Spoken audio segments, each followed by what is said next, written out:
ڈیرہ غازی خان سے deputy bureau chief Samina سادات عابد حسین لشاری کی رپورٹ کے مطابق ڈپٹی کمشنر ماہر شاہ زمان لک نے ممکنہ سیلاب کے پیش نظر فلڈ ایریاز کا دورہ کیا۔ انہوں نے ایڈیشنل ڈپٹی کمشنر ریونیو رضوان نذیر کے ہمراہ گائیڈ سپر 138 لنک جے ہیڈ سپر 165 موزہ بیٹ مستوئی کوٹ چھٹا کا معائنہ کیا۔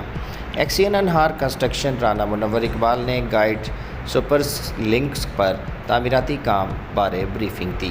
ڈپٹی کمشنر ماہر شاہ زمان لک نے اس موقع پر گفتگو کرتے ہوئے کہا کہ ڈیرہ غازی خان میں فلڈ بڑی تباہی لاتا ہے، ان ایریاز میں پانی کی نکاسی کا بروقت فلو کو یقینی بنایا جائے، پانی ہٹ کرنے والی سائٹس پر جلد از جلد ورکنگ جلد مکمل کی جائے، ممکنہ سیلاب سے قبل ایشوز کو حل کیا جائے۔ ماہر شاہ زمان لک نے کہا کہ بیٹ ایریاز کے وزٹ کا مقصد سیلاب سے قبل حفاظتی انتظامات کو یقینی بنانا ہے۔ محکمہ انہار کے جاری منصوبوں سے بیٹ ایریاز میں سیلاب کی تباہ کاریاں روکنے میں مدد ملے گی۔ مزید خبروں اور اپڈیٹس کے لیے ابھی سبسکرائب کریں اور نیوز آفیشیل۔